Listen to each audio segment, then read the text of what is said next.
본격적인 대선 국면 속에서 개헌 이슈를 둘러싸고 정치권이 치열한 공방을 벌이고 있습니다. 자유한국당과 국민의당, 바른정당 등 3당은 대선 이래 국민투표까지 하는 방안을 추진 중이지만 민주당은 정략적인 발상이라며 반대의 뜻을 분명히 했습니다. 네, 주요 대선 주자들도 대부분 이번 대선 때 개헌 국민투표를 함께하는 데는 동의하지 않고 있습니다. 네, 국회로 가보겠습니다. 안윤학 기자. 네, 국회에 나와 있습니다. 예, 자 개헌과 관련해서 오늘 각 당의 반응 자세히 전해주시죠.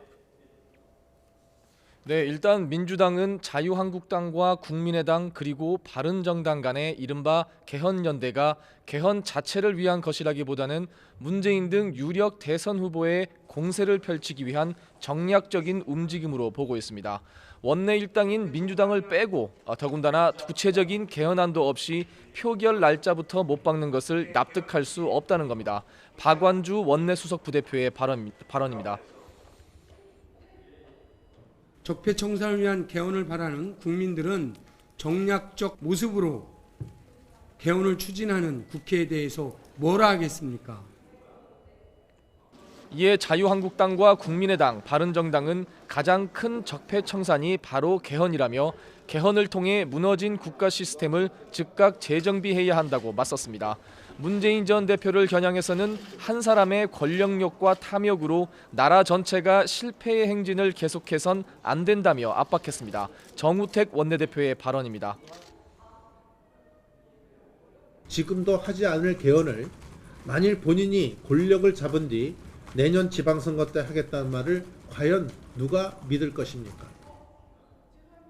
결국 개헌 시점을 놓고 양측이 치열한 신경전을 벌이는 셈인데 향후 대선 전국에서 개헌을 고리로 한 후보 연대 가능성도 배제할 순 없습니다.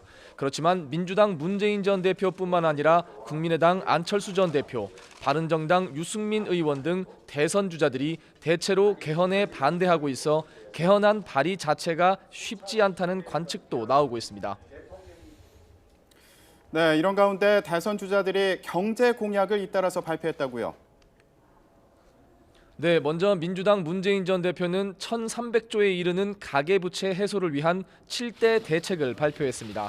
가계부채 총량 관리제를 도입하고 서민 이자 부담을 낮추는 내용 등이 포함되는데요. 문 전 대표는 부채주도 성장 정책에서 탈피해 가계소득을 늘려 상환 능력을 높이는 소득주도 성장 정책으로 전환하겠다고 강조했습니다. 안희정 충남지사는 자신의 슬로건인 시대교체를 실천할 5대 기조 13가지 정책 발표에 공을 들였습니다. 안 지사는 특히 사회적 대타협을 통해 10년을 일하면 1년을 쉴 수 있는 전국민 안식제를 만들겠다고 약속했습니다. 공무원 임금 등을 2, 3년간 동결해 재원을 마련하면 전국민 안식제를 안착시킬 수 있다는 설명입니다. 이재명 성남시장은 공공부문 무기계약직 46만 명에 대한 정규직 전환과 함께 해고자 복직 등을 정책 공약으로 제시했습니다. 이 시장은 정부가 민간 영역에 모범이 돼야 하는데 나쁜 사례를 보이고 있다며 노동 탄압 정책에서 노동 지원 정책으로 개편돼야 한다고 강조했습니다. 국민의당 안철수 전 대표는 시장을 감독하는 공정위의 독립성을 강화하고 범죄 기업에 대한 징벌적 손해배상제 도입을 확대하겠다고 공약했습니다. 안 전 대표는 대한민국 최대 개혁 과제는 정경유착을 뿌리 뽑는 것이라며 공정위 상임위원 수와 임기를 늘려 독립성을 확보하겠다고 다짐했습니다.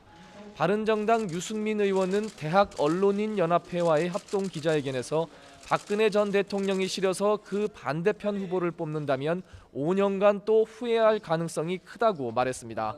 자신은 누구보다 이명박 박근혜 정부의 잘못을 강하게 비판해왔던 사람이라며 젊은 유권자들의 지지를 호소했습니다. 남경필 경기지사는 SNS를 통해 국민의당 안철수 전 대표가 세종시로 수도 이전을 공약한 데 대해 환영의 뜻을 나타냈습니다. 남 지사는 서울에 집중된 정치 권력과 경제 권력을 분리해야 한다고 강조했습니다. 이런 가운데 자유한국당은 오늘 밤까지 당내 경선에 나서는 예비 후보자 등록을 마감합니다. 지금까지 국회에서 YTN 안윤학입니다.